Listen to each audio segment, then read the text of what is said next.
1장 이유 없는 까닭 사탄의 질문.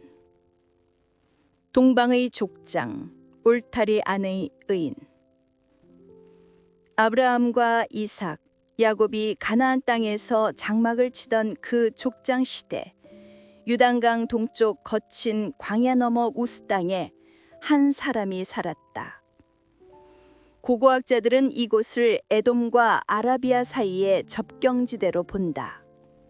그의 이름은 욥이었다. 이 이름은 어디에 아버지가 있는가라는 비극적 질문을 품고 있기도 하고 미움 받는 자라는 슬픈 운명을 암시하기도 한다.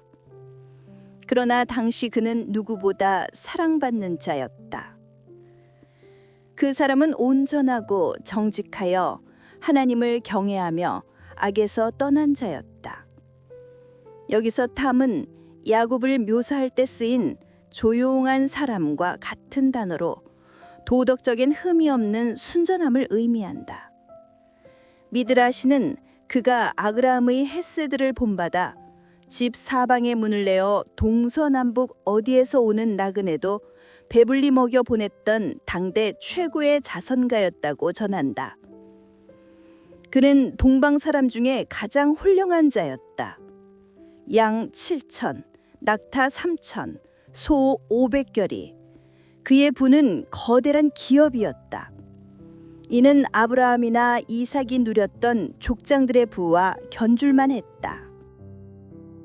두려움의 제사, 사랑인가 공포인가. 그의 아들들이 차례대로 잔치를 벌이고 나면 욥은 그들을 불러다가 성결하게 하되 아침에 일어나서 그들의 명수대로 번제를 드렸다. 이것은 레위지파 제사장이 세워지기 전 가장이 곧 제사장이었던 족장 시대의 전형적인 모습이었다. 그러나 욥의 동기는 독특했다. 혹시 내 아들들이 죄를 범하여 마음으로 하나님을 욕되게 하였을까 함이라. 미시나의 현인들은 이 대목에서 욥의 신앙을 날카롭게 분석한다. 욥은 하나님을 사랑함으로 섬겼는가 아니면 두려워함으로 섬겼는가. 아브라함은 하나님을 사랑했기에 아들조차 바치려 했지만 욥은 재앙이 닥칠까 두려워 미리 속죄 제사를 드렸다.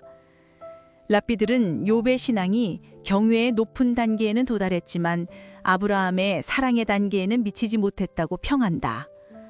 그의 제사는 감사보다는 신의 진노를 피하기 위한 완벽주의적인 방어기제였다. 욥의 행사가 늘 이러하였다. 천상회의, 고발자의 등장. 무대는 지상에서 천상으로 옮겨진다. 하루는 하나님의 아들들이 와서 여호와 앞에 섰고 사단도 그들 가운데에 왔다. 히브리어 하사탄은 루시퍼 같은 고유명사가 아니다. 하라는 정관사가 붙은 그 고발자, 그 대적자라는 뜻의 법적 직책명이다. 그는 우주법정에서 인간의 죄를 찾아내어 고발하는 검사 역할을 맡은 존재다. 여호와께서 물으셨다. 네가 내 종 욥을 주의하여 보았느냐? 그와 같이 온전하고 정직하여 악에서 떠난 자는 세상에 없느니라. 그러자 사단이 냉소적으로 반박했다. 이것은 인류 역사상 가장 뼈아픈 신앙의 본질을 찌르는 질문이었다. 욥이 어찌 까닭 없이 하나님을 경외하리이까? 희남은 무료로 대가 없이라는 뜻이다. 사단의 논리는 정교했다. 주께서 그와 그의 집과 소유물을 울타리로 두셨기 때문입니다. 욥의 신앙은 순수한 사랑이 아니라 축복을 받기 위한 거래일 뿐입니다. 그의 소유물을 쳐보십시오. 그가 틀림없이 주를 향하여 욕하지 않겠나이까? 하나님께서는 이 도전을 받아들이셨다. 이는 욥을 신뢰해서가 아니라 인간의 신앙이 조건과 거래를 넘어설 수 있음을 증명하기 위함이었다. 내가 그의 소유물을 다 네 손에 맡기노라. 다만 그의 몸에는 네 손을 대지 말지니라. 재앙의 연속, 4번의 파발마. 사탄이 물러가자마자 욥의 평화로운 일상에 재앙이 닥쳤다. 히브리 원문은 각 보고자가 말이 채 끝나기도 전에 다음 보고자가 도착했음을 강조하며 이 재앙이 자연적인 불운이 아닌 초자연적인 계획에 의한 급습임을 보여준다. 남쪽 아라비아에서 온 약탈자 스바 사람들이 들이닥쳐 소와 나귀를 빼앗고 종들을 죽였다. 하늘에서 하나님의 불이 떨어져 양과 종들을 살랐나이다. 이는 번개를 의미하지만 욥의 입장에서는 하나님이 직접 자신을 공격하시는 징표로 보였다. 북쪽 메소포타미아의 강력한 전사 집단인 갈대아 사람들이 세 무리로 나누어 낙타를 빼앗고 종들을 죽였다. 남쪽의 스바와 북쪽의 갈대아. 이는 당시 고대 근동 세계의 양끝 세력이 동시에 욥을 공격했음을 의미한다. 욥은 문자 그대로 세상의 모든 힘에 의해 포위당했다. 그리고 결정타가 날아왔다. 거친 들에서 태풍이 와서 집 네모퉁이를 치매 청년들 위에 무너짐으로 그들이 죽었나이다. 하루아침에, 아니, 단 몇 시간 만에 욥은 동방 최고의 부자에서 자녀를 모두 잃은 알거지가 되었다. 욥의 반응, 입술의 경계. 욥이 일어나 겉옷을 찢고 머리털을 밀고 땅에 엎드려 예배했다. 이는 고대 근동의 가장 극심한 애도의식이자 동시에 가장 깊은 경배의 자세였다. 그리고 그는 역사의 길이 남을 고백을 토해냈다. 내가 모태에서 알몸으로 나와 싸운즉 또한 알몸이 그리로 돌아가올지라. 주시니도 여호와시오 거두시니도 여호와시오니 여호와의 이름이 찬송을 받으실지니이다. 그는 스바 사람이나 갈대아 사람 혹은 운명을 탓하지 않았다. 그는 모든 주권이 오직 여호와께 있음을 인정했다. 이것은 사탄이 예상치 못한 반응이었다. 이 모든 일을 욥이 범죄하지 아니하고 하나님을 향하여 원망하지 아니하니라. 티플라는 맛없는 것, 어리석은 말을 뜻한다. 그는 입술로는 죄를 짓지 않았다. 그러나 탈무드는 이 구절을 현미경처럼 들여다본다. 이 모든 일에 욥이 범죄하지 아니하였으나 랍비 라바는 말한다.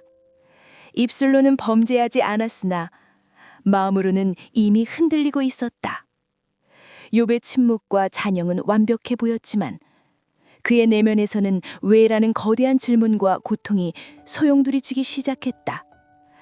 사탄의 첫 번째 공격은 실패했지만 욥의 까닭없는 경외는 이제 막 첫 번째 시험대에 올랐을 뿐이었다.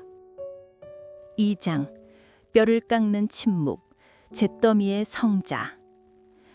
두 번째, 천상회의와 사탄의 딜레마. 우스 땅의 거친 바람이 욥의 자녀들이 묻힌 무덤가의 흙을 쓸고 지나갔다. 욥은 찢겨진 옷을 여미며 잿더미 위에 앉아 있었다. 그의 입술은 범죄하지 않았으나 그의 영혼은 이미 천갈래 만갈래로 찢겨 나가고 있었다. 바로 그 시각 저 높은 천상에서는 다시 한번 장엄한 법정이 열렸다. 하나님의 아들들이 도열했고 그 검은 그림자, 고발자 사탄도 그들 틈에 끼어들었다. 여호와께서 사탄을 향해 위엄 있게 말씀하셨다. 내가 내 종 욥을 보았느냐? 그가 여전히 자기의 온전함을 굳게 지키고 있느니라. 여기서 굳게 지킨다는 표현은 단순히 붙잡는 정도가 아니다. 부풍우 속에서 벼랑 끝에 매달린 사람이 밧줄을 생명줄처럼 필사적으로 움켜쥐고 있는 상태를 의미한다. 하나님은 욥의 처절한 신앙을 인정하신 것이다. 내가 나를 충동하여 까닭없이 그를 치게 하였어도 그는 무너지지 않았다. 그러나 우주 법정에 노련한 검사는 물러서지 않았다. 사탄은 고대 상인들의 관용구를 인용하며 냉소적으로 대꾸했다. 가죽으로 가죽을 받고 오니 사람이 자기 목숨을 위해서라면 가진 모든 것을 내놓는 법입니다. 그의 논리는 잔인할 정도로 예리했다. 재산과 자식은 결국 몸 밖의 것입니다. 그것들은 내 생명을 지키기 위한 가죽에 불과합니다. 이제 그 울타리를 치워버리시고 그의 뼈와 살을 쳐보십시오. 그리하시면 그가 틀림없이 주를 향하여 욕하지 않겠나이까? 하나님께서는 이 끔찍한 제안을 허락하셨다. 그러나 단 하나의 그러나 절대적인 경계선을 그으셨다. 그를 내 손에 맡기노라. 오직 그의 생명은 해하지 말지니라. 미드라시는 이 명령이 사탄에게 얼마나 어려운 과제였는지를 비유로 설명한다. 그것은 마치 왕이 궁수에게 저 표적을 맞추되 표적은 부러뜨리지 말라고 명한 것과 같았다. 사탄은 욥을 죽음 직전의 극한의 고통으로 몰아넣되 결코 죽게 하지는 않아야 하는 정교하고도 잔혹한 고문을 시작해야 했다. 재앙의 육체, 잿더미의 왕. 사탄이 물러가자마자 욥의 육체에 저주가 임했다. 발바닥에서 정수리까지 악한 종기가 돋아났다. 고고학적, 의학적 분석에 따르면 이것은 단순한 피부병이 아니었다. 혹자는 천연두, 혹자는 상피병이라 추정한다. 달무드의 랍비들은 이것이 뼛속까지 타들어가는 열기와 미칠 듯한 가려움, 그리고 살이 썩어 들어가는 악취를 동반한 당시로서는 천형으로 여겨진 나병의 일종이었다고 묘사한다. 동방 최고의 부자였던 욥은 이제 마을 안 자기 집에 머물 수 없었다. 그는 성문 밖 쓰레기 하치장, 온갖 오물이 태워지는 잿더미로 쫓겨났다. 그는 왕좌 대신 제 위에 앉았고 홀 대신 깨진 질그릇 조각을 들었다.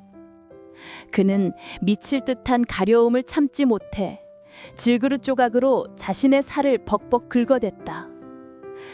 피와 고름이 흙먼지와 뒤섞여 흘러내렸다.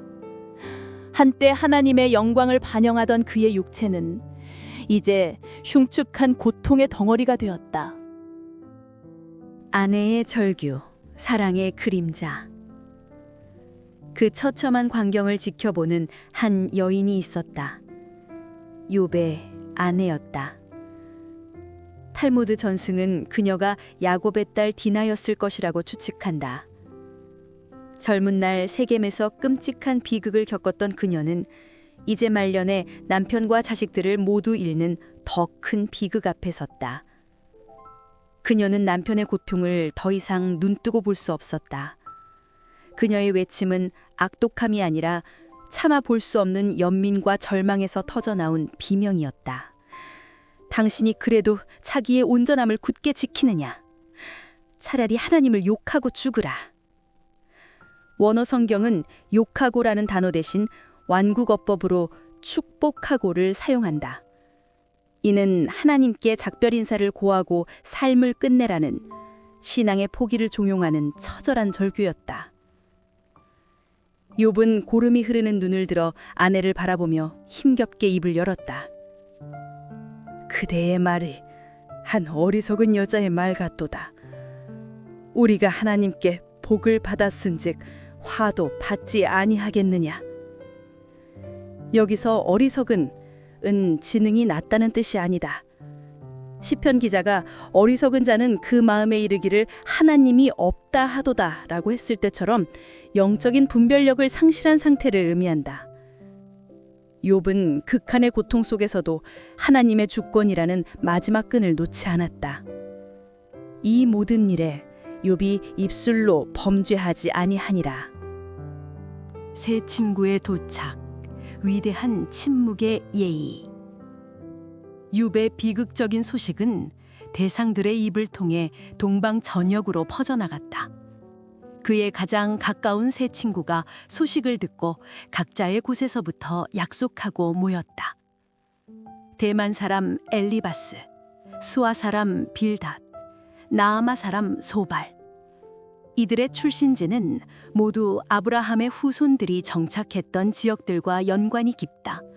즉, 그들은 욥과 같은 족장 시대의 현자들이었으며 동방의 지혜를 대표하는 인물들이었다. 그들이 눈을 들어 멀리 보았을 때 잿더미 위에 꿈틀거리는 형체를 욥이라 알아보지 못했다. 한때 그토록 위엄있던 동방의 큰 자가 이제는 형체를 알아볼 수 없는 괴물이 되어 있었다. 그들은 충격에 빠져 소리질러 울며 각기 겉옷을 찢고 하늘을 향하여 티끌을 날려 자기 머리에 뿌렸다. 그들은 욥을 위로하러 왔으나 그 참혹한 광경 앞에서 어떤 말도 할 수 없었다. 그들은 욥 곁에 앉아 7일 낮 7일 밤을 함께 지냈다. 미시나의 랍비들은 여기서 진정한 위로의 원칙을 발견한다. 유대교의 장례 예법에 따르면 위로자는 상주가 먼저 말을 꺼내기 전까지 침묵해야 한다. 욥의 고통이 너무나 심함을 보았기에 세 친구는 섣불리 신학적인 답변을 늘어놓거나 충고하려 들지 않았다. 그들은 그저 욥의 고통 옆에 함께 앉아 있어 주었다. 그 7일간의 침묵은 앞으로 그들이 쏟아낼 수많은 말보다 더 웅변적이고 진실한 위로였다. 그 고요하고 무거운 침묵 속에서 욥기에 진짜 폭풍이 준비되고 있었다.